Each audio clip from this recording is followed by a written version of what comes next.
Hello guys म विनोद म आज तपाईहरुलाई बेसिक अपरेटरको बारेमा सिकाउँछु।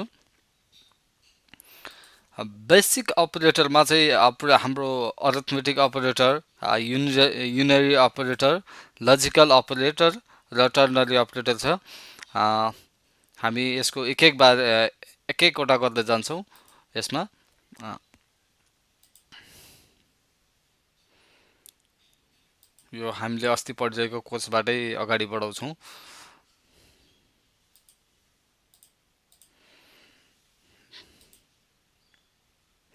यो सबलाई म डिलिट हान्छु अस्तिको कोर्सबाट र आज नयाँ अपरेटर पढ्छौँ आज हामी।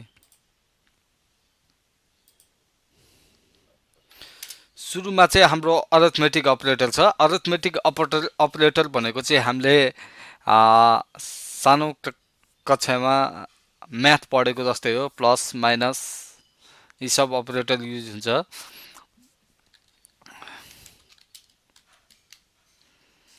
यसको एक्जाम्पलमा जाउँ। Arithmetic अपरेटरको variable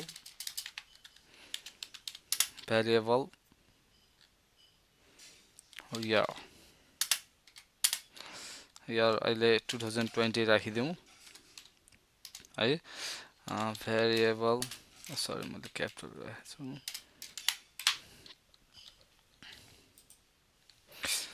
variable year Vinod equal to 1992. Variable year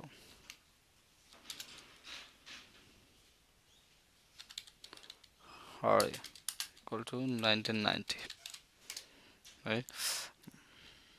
Console log dot log year minus year Vinod.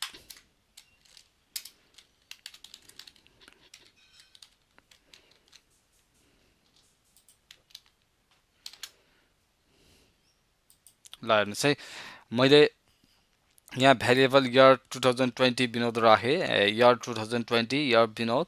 यहाँ चाहिँ माइनस मैले सब्ट्र्याक्सन राखेँ। यसले चाहिँ सब्ट्र्याक्ट गरेर चाहिँ यहाँ 28 आयो। हेर्नुहोस् है, यो 2020 माइनस 1992 गर्दाखेरि चाहिँ यो 22 आयो। यो चाहिँ भनेको हाम्रो अरिथमेटिक अपरेटर हो है। यसमा चाहिँ हामीले प्लस पनि गर्न मिल्छ। यसलाई variable age equal to year minus year Hari.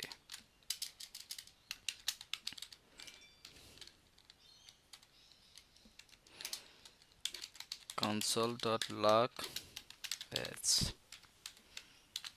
यहाँ हेर्नुहोस् 30 आयो। यो एज हो, यो माइनस गरेँ मैले। अब यसमा प्लस पनि गर्न सक्छ हामीले। variable this year equal to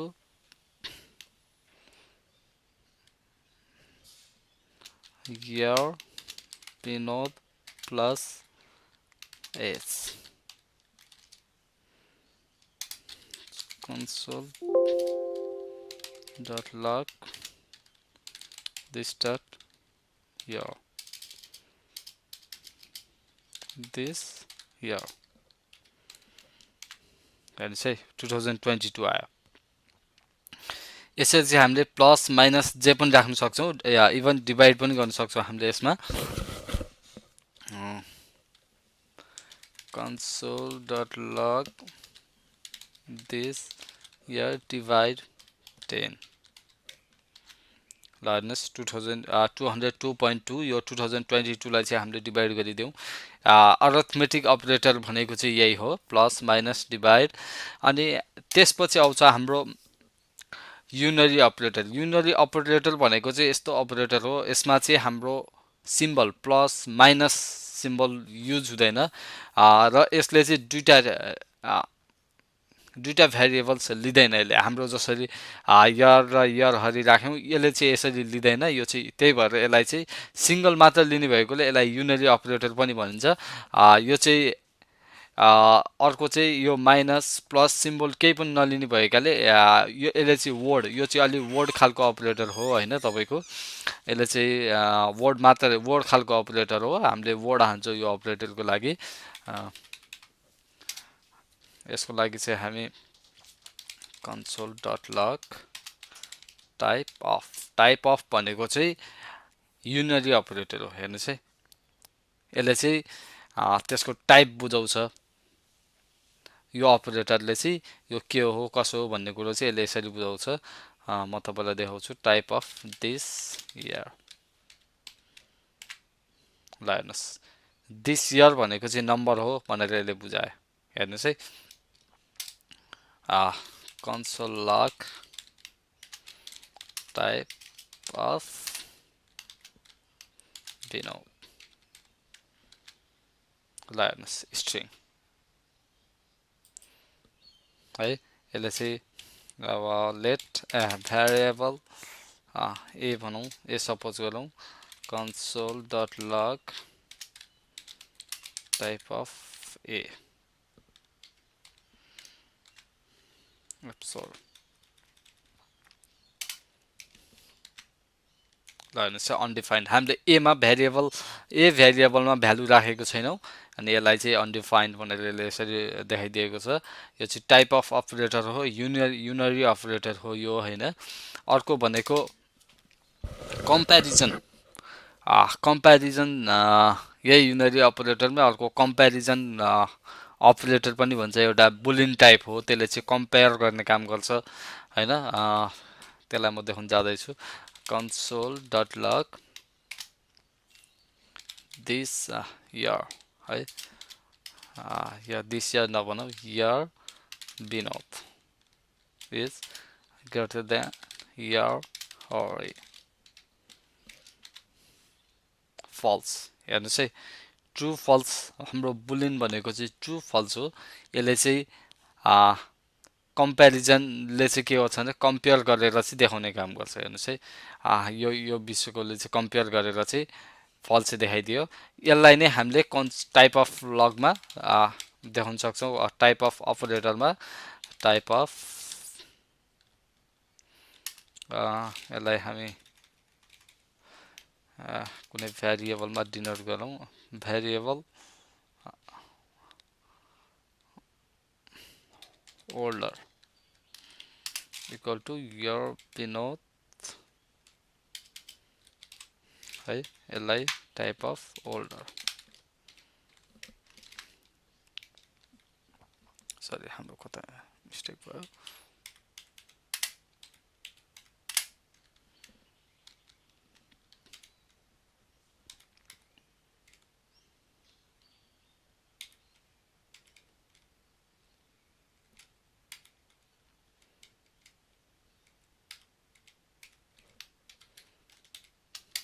है हामी यसलाई फेरि गर्छौँ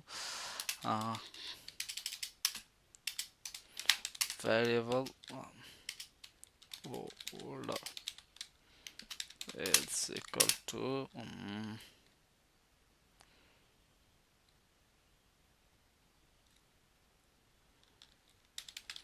your Vinod greater than your Hori.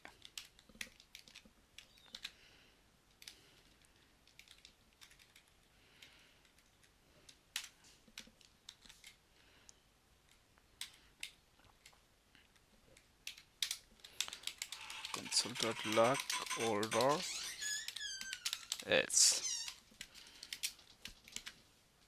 false and log type of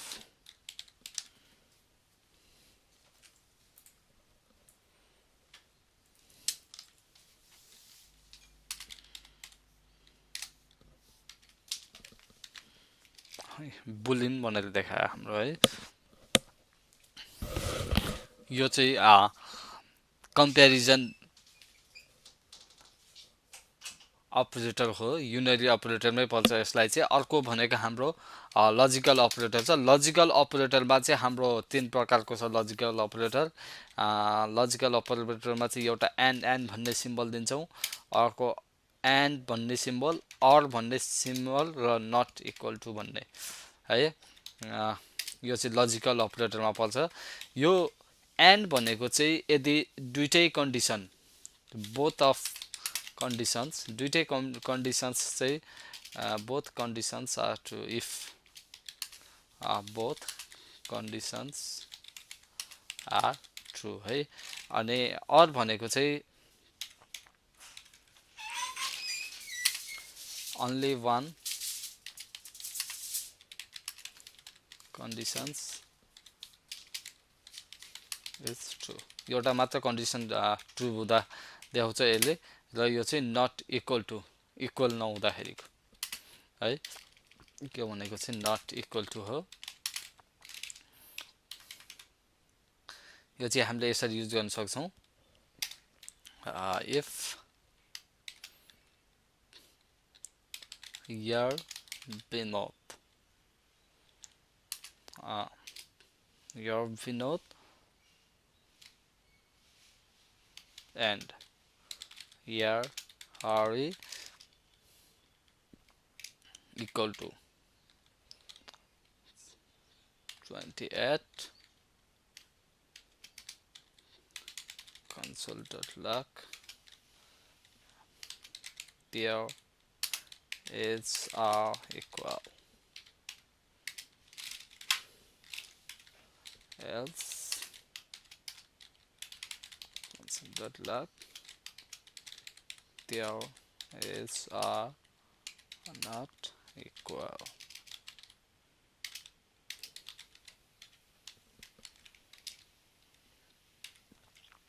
If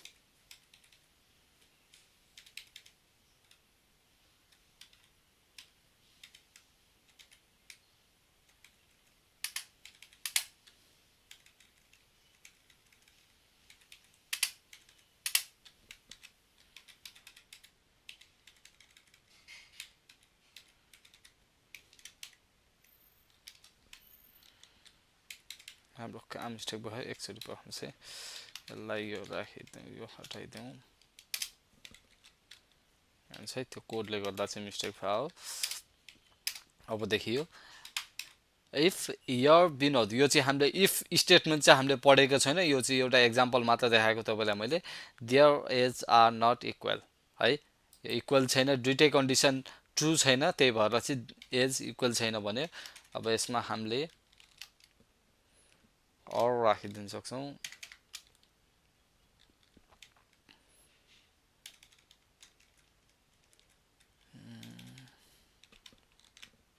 ल हेर्नुहोस्, देयर एज आर इक्वल, यहाँ हाम्रो माथि your विनोदको चाहिँ हाम्रो के छ, कन्सोल लग your विनोद, विनोदको your चाहिँ 28 छ, 28 इक्वल छ, विनोदको मात्र your 28 छ, हरिको छैन। तर यसले चाहिँ देयर एज आर इक्वल भनेर देखाएको छ, यो चाहिँ यसले यसरी देखाउँछ। अर्को चाहिँ यसमा चाहिँ भनेको, अर्को नट इक्वल टुमा भनेको चाहिँ हामीले एउटा मात्र स्टेटमेन्ट राख्न सक्छौँ, not equal to your Vinod, यो चाहिँदैन हामीलाई।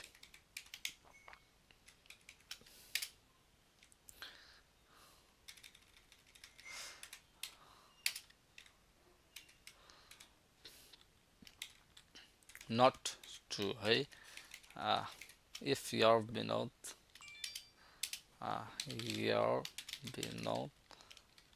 not equal to 28, console log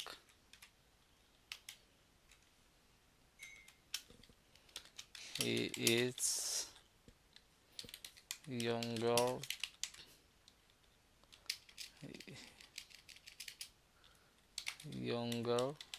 than Hari.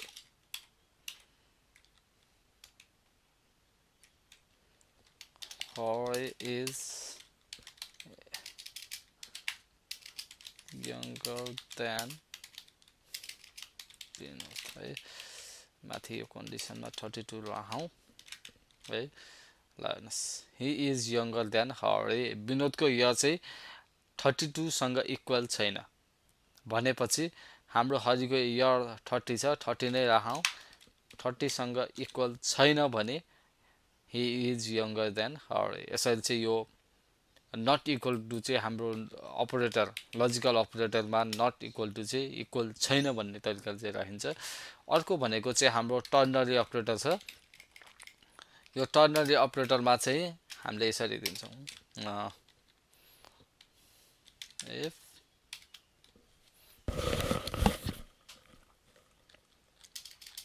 Console log, direct console लगमै जान्छु, ट्रु एल्स 1 एल्स 2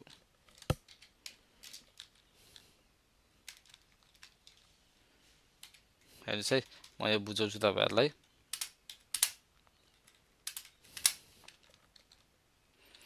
हाम्रो टर्नरी अपरेटरमा चाहिँ क्वेसन मार्क युज हुन्छ। अनि क्वेसन मार्क युज हुँदाखेरि के हुन्छ भन्दाखेरि ट्रु कन्डिसन्स ट्रु छ भने यसले लेफ्ट साइडको लिन्छ र कन्डिसन फल्स छ भने चाहिँ यसले राइट साइडको 2 लिन्छ। हेर्नुहोस् है, कन्डिसन ट्रु छ त्यही भएर यसले 1 लियो, नत्र यसले 2 लिन्थ्यो। म अर्को देखाउँछु तपाईँलाई, console dot log false false 1 2 ल हेर्नुहोस्, कन्डिसन्स फल्स छ त्यही भएर यसले चाहिँ राइट साइडको लियो। 1 र 2 मा चाहिँ 2 राइट साइडमा छ, यसले राइट साइडको कन्डिसन लियो। कन्डिसन ट्रु भएको अवस्थामा चाहिँ यसले लेफ्ट साइडको कन्डिसन लिन्छ। यो चाहिँ हाम्रो टर्नरी अपरेटर हो। आज हामीले अपरेटरमा arithmetic operator, unary operator, logical operator र टर्नरी अपरेटर पढ्यौँ। साथीहरू, आज म मेरो कोर्स यही अन्त्य गर्न चाहन्छु। बाँकीको कोर्समा चाहिँ हामीले अब यो अपरेटरको प्रिसिडेन्स, अपरेटरको चाहिँ हाम्रो यो सिम्बल चाहिँ कुन चाहिँ अगाडि आउँछ, कुन चाहिँ पछाडि आउँछ, कुन चाहिँ लेफ्टबाट युज हुँदै जान्छ र कुन चाहिँ राइटबाट युज हुँदै आउँछ भन्ने चाहिँ हामीले अर्को कोर्समा पढ्छौँ। आजलाई म बिदा हुन चाहन्छु। हस्, लाइक, सब्सक्राइब अनि सेयर गर्न नभुल्नुहोला। Thank you for watching.